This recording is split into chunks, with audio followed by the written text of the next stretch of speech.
This is not what we agreed upon! Don't you dare talk to me like that! Why are you doing this, Mom? The bedroom was cloaked in shadows, the familiar scent of our home mixing with the reckless thrill of what I was doing.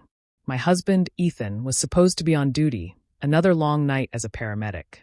Instead, I had invited Caleb, an old friend I had recently reconnected with. That reunion had quickly slipped into dangerous territory.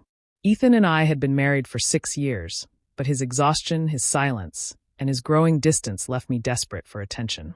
In our bed with Caleb, I convinced myself it was just a stolen escape. Then the door burst open. Ethan stood there, shock and fury etched across his face. I froze. Caleb scrambled for his clothes, but Ethan's eyes stayed locked on me. "Sarah," he whispered, his voice trembling, already reaching for the gun safe by the dresser. My heart stopped as he pulled the pistol free, his hands unsteady yet deliberate. "Get out," he ordered Caleb, voice low and deadly. I screamed, begging him to stop. Caleb panicked, bolting for the door. In a split second, the gun went off. Caleb collapsed, blood spilling across our bedroom floor. I crumbled in sobs, the world shattering around me. Ethan dropped the weapon, his face drained, as though he couldn't believe what he'd just done. "You caused this," he muttered hollowly, staring at me like I was a stranger. I begged through tears. "I'm sorry, Ethan. It was a mistake." But he was already dialing 911, his hands shaking. Sirens wailed. Police stormed in, cuffed Ethan, and carried Caleb's body away. I sat motionless on the couch, betrayal now turned tragedy. Everything we had built, the mornings together, our plans for children, destroyed with one gunshot. The days that followed blurred with grief and guilt. Ethan was arrested and charged with manslaughter, the trial looming. I moved in with my sister, too afraid to step back into our house, now marked as a crime scene. Caleb's fleeting presence in my life had cost him his life and stolen Ethan's freedom.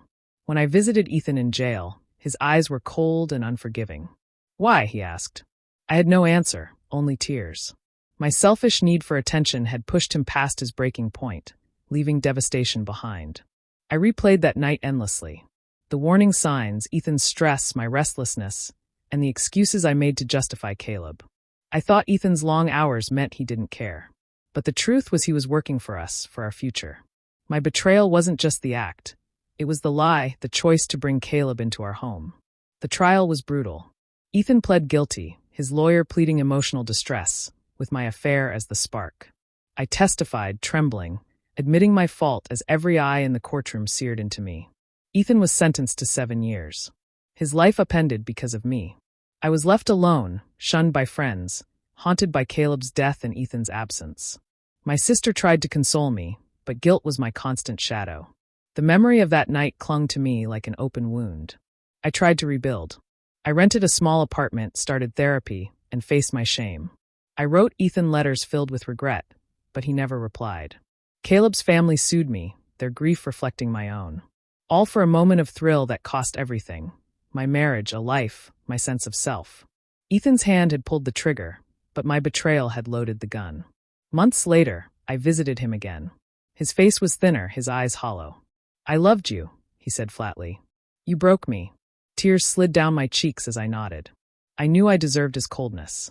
My affair had been a selfish escape, and its cost was unbearable. Therapy revealed what I had denied, my hunger for validation, my failure to communicate, and how I painted Ethan as uncaring just to excuse my choices. He had been working for us. I destroyed that by letting Caleb into our bed, shoving Ethan into a rage he had never shown before. I tried to make amends by volunteering, by giving back, but the scars remained. Caleb's death. Ethan's prison sentence. Both permanent reminders of my choices. One night, in my empty apartment, I found an old photo of Ethan and me, smiling before all this. I broke down, knowing I had traded that joy for a fleeting thrill. My betrayal had ended a life, sent my husband to prison, and left me hollow with regret. Ethan's bullet was the final blow, but it was my betrayal that struck first.